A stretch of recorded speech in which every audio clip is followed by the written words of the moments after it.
Welcome to All Things 80s. Now in the early 80s, the Dukes of Hazzard was a huge hit on TV. It had fast cars, it had jumping cars, it had car chases, it even had a good looking girl in short shorts.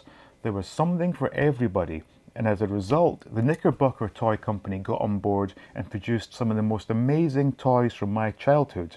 We have a selection of those toys right here. We have the Speed Jumper, the Stunt Buster, the Wrist Racer, and the oddly named Finger Racer. Now, I actually had, as a child, I had the Speed Jumper and I had the Wrist Racer. I actually had two Wrist Racers.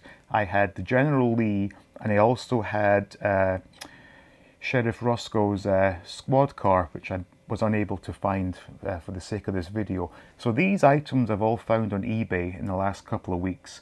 All are brand new, unopened, with the exception of this here Speed Jumper, which was sold to me as unused, and having checked the contents, I can indeed confirm that this was never actually assembled and used. So we're going to go ahead and start this series of Dukes of Hazzard videos focusing on the Speed Jumper. So the Speed Jumper was absolutely one of my favorite toys growing up.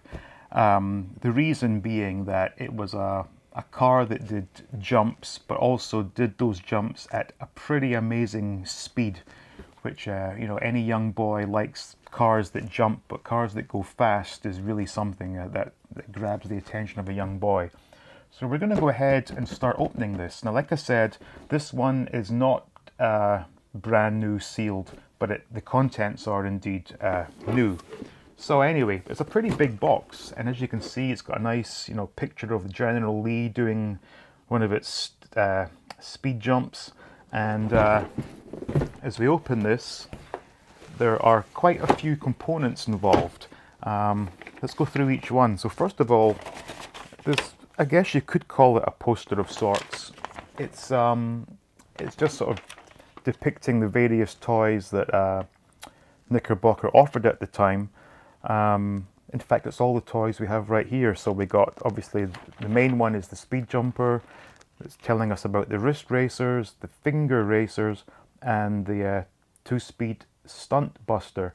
The one set we don't have today is the Barn Buster, which essentially is the same as the Stunt Buster, but just a few extra components to it. So we're not missing too much by not having that video with us.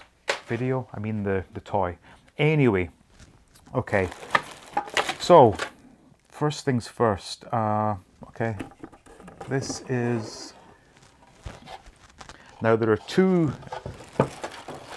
ramps for this set. I believe this is the landing ramp.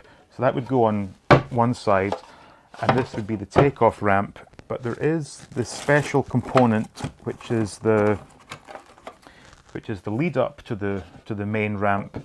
The secret to this car is, in fact, its two-speed ability. I'm just thinking, should we look at the car first? We probably should. Now, I did see from looking at this earlier that whilst this is absolutely unused, the decals that were to be put on when you bought the car, the O1s that go on the side, I don't know if you can see that, I'll do a close-up. These, unfortunately, the adhesive is completely dried up on these. You know, these would have been applied to the side here. What I'll maybe do is I'll figure out some way of attaching these at a later date. That's unfortunate that those are, we cannot apply those. Now, the sort of controversial moment we'll quickly discuss, and then we'll never discuss it again. This is not a racist car. This Confederate flag and, you know, talking about General Lee, this was something from the South, and it's by no means is this a racist article, and anyone that thinks that is just out of their mind. And the fact that we cannot even see Dukes of Hazzard on TV again is testament to the stupidity of some people. That's all we're going to say on that subject. Now, I'm wondering if the adhesive on this is still good. You know what? It is actually. So this we can put in place. Try and do it as carefully as possible. Let me see. And again, this, when you look on eBay and you look at some of these stunt buster cars that are for sale, you will see that the decals are kind of all over the place because young kids were not really too careful when they were applying them. And you know what? There's actually not enough adhesive on this. But yeah, you know, if you can see there, it was a clear decal, and of course the red of the bodywork gave us the red from the flag. And given that this is not sticking onto, actually for the most part it is. You know what, we're going to leave that for now. So anyway, as I was saying there, the trick to this car is that you have to generate the speed, you have to use this on-ramp, which I believe simply attaches like so. There we go. The reason the car will not work unless you use this is the fact that there's a small switch back here that when the car is moving at its first speed, there's actually a slightly raised piece here which catches the switch, which sends it into speed number 2, which is the high speed, and then gives it the power to ascend the ramp here. So basically that's the set. However, it does come with a bunch of accessories and also stickers and an instruction sheet, which I will need to refer to because it has been quite some time since I looked at one of these. And we also have here, what's this? What's this?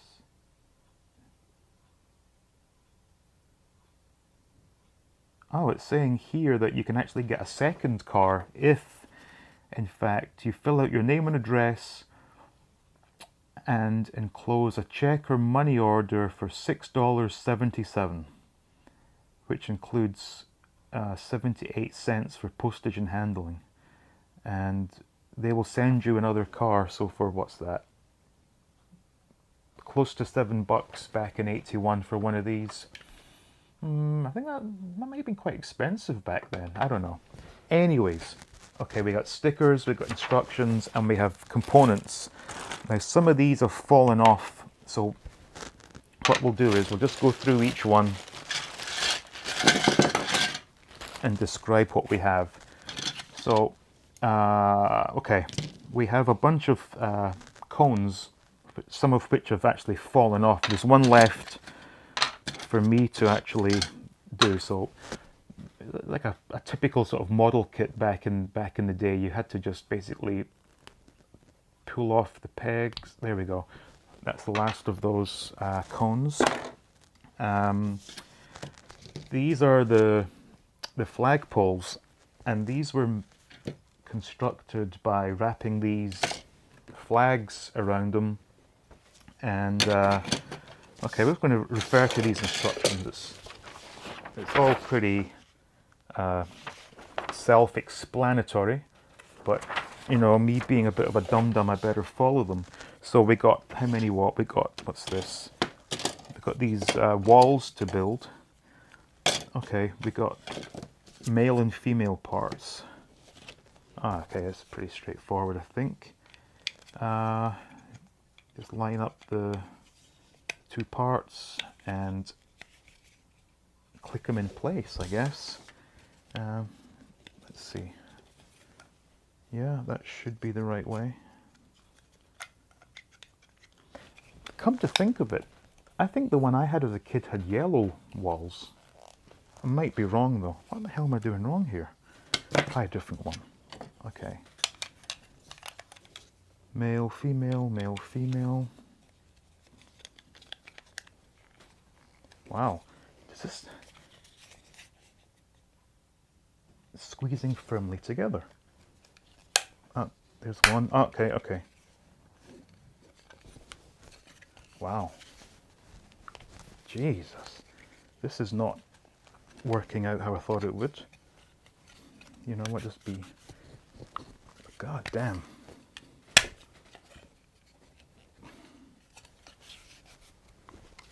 Wow, this is not good. Could be that plastic has warped over the years, I don't know. Strange. Alright, can't get those ones in. Try a different set. I mean, this is not rocket science. Oh. That was easy. And again.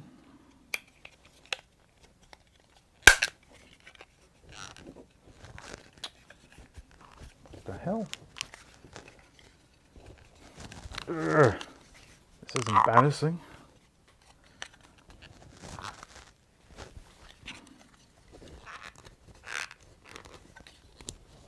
Okay, this I can do off camera. So those would go, I think you could put, no. Okay, we'll get to that. This is me skipping ahead of things. Now we have these flagpoles to assemble. So again, it's just a case of breaking off from the plastic tabs. You know, I can't remember exactly how this was done when I got this for Christmas back in I'm going to say 82 possibly. Because all I know is as a kid getting this set, all you wanted to do was get the car jumping over these ramps, and all this assembly would not have been conducive to having that fun. So maybe this was something my dad did for me. Like I said, I have no memory of this part. I do have memories of actually jumping the car, which is the best part. Anyways, so the flagpoles are constructed. Now this also depends on the adhesive still working on these stickers. Let's see. And these were, wow, these are not coming off easily. Wow. Yeah, that is sticky. Okay. And then it was a case of putting this in the middle, like so, and then folding them over, like so. Okay. Wow, that's not bad. I mean, this set's from 1981, and it's still, yeah, there we go, there's the adhesive. Still still doing its thing, and then those would get placed in the you know, the holes all the way along. I'll do one more of these, and then what we'll do is we'll hopefully be able to start doing some speed jumps. This is called, yeah, speed or stunt jumps. Speed jumps. So many different names for these Knickerbocker toys. And come on. And I'm already thinking about the video I'm going to do for the Stunt Buster, and I think what I may end up doing is all this preparation work off camera, because this is bound to be this can't be much fun to watch, seeing a grown man struggle to assemble a child's toy. Oh, come on.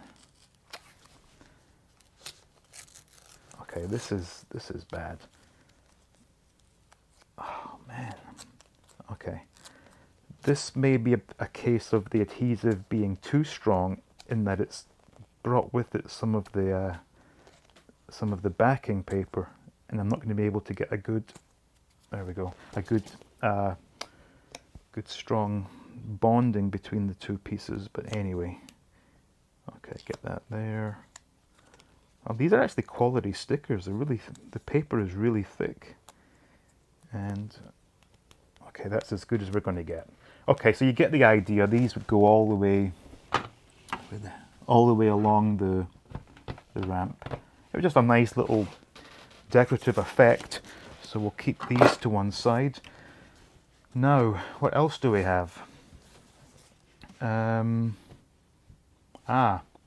So this part, if I take this off, put this flag here. This part was to mimic a mechanic's garage, and you would basically just wrap this sticker around this. I'm going to try and do that actually, because this was a nice piece. Okay, it's got, I see, it's 3 pieces. Okay, so this piece, this one will go on this side, I guess. Yeah. Now this is definitely something that a parent would have done, I'm sure. You know, back in 1981, 82. I don't see this. This is not something for, you know, 7 or 8 year olds to be involved with. It's pretty it's not complicated obviously, but you have to be pretty accurate with these things. And here we go. I'm just amazed at how well the adhesive has lasted on these. As I say, just as I'm getting to this part, yep, okay, it's not too bad. And then this one, to prop this up here, this one goes on where, like so, I think. Oh damn.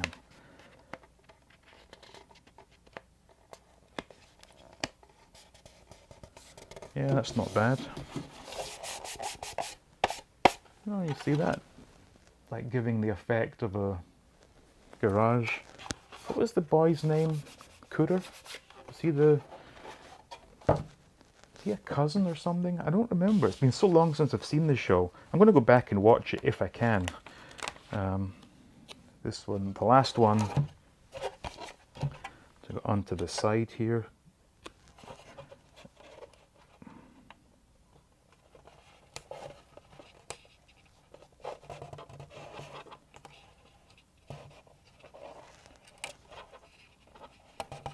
There we go, that's not too bad.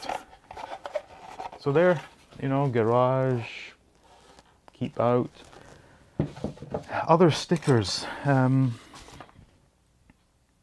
Okay, so this one gets danger zone put on the side. I promise this will be the last one for this part of the video, because I know you want to see the car jumping and I want to make it jump. So this will be the last one we do before we cut to the actual review of the toy itself. So was this two? No, it's one sticker, but it does have a slight fold in it. So again, just prop it up against the desk here, and hopefully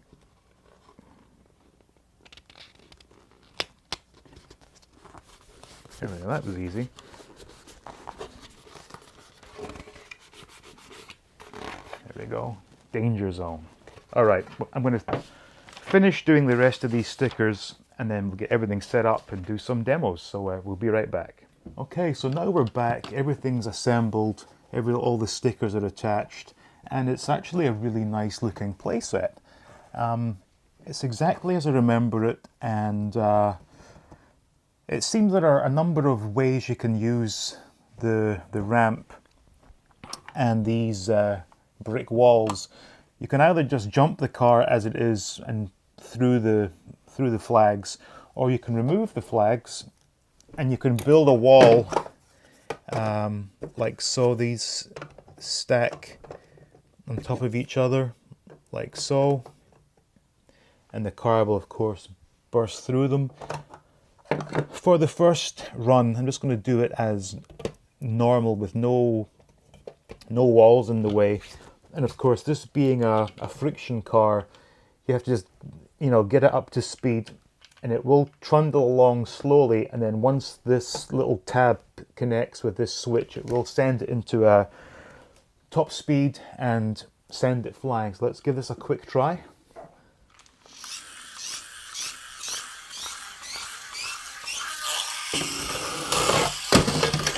Whoa. Okay, as you see, it takes off and it makes quite a mess, so back for the next run. So now we're going to try jumping through this wall. So this goes the second attempt.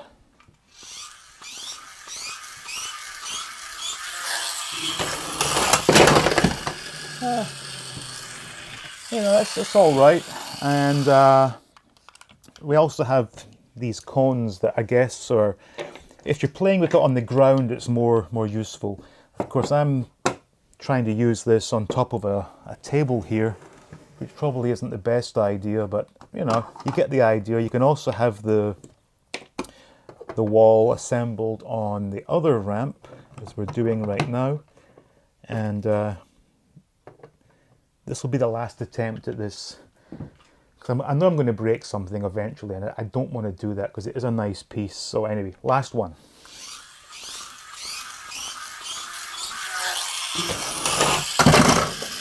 Wow, that wasn't at all bad. Quite noisy. Yeah, that wasn't at all bad. So that was the Knickerbocker Dukes of Hazzard speed jumper. From opening to assembly to actually playing with it. A lot of fun. I enjoyed that. Definitely more fun on the ground than it is on this here table, but yeah, good memories, good memories. So anyway, hope you enjoyed that, and stay tuned because I have another 3 Dukes of Hazzard toys from Knickerbocker to unbox, assemble if necessary, and play with. So please like and subscribe, and see you in the next video.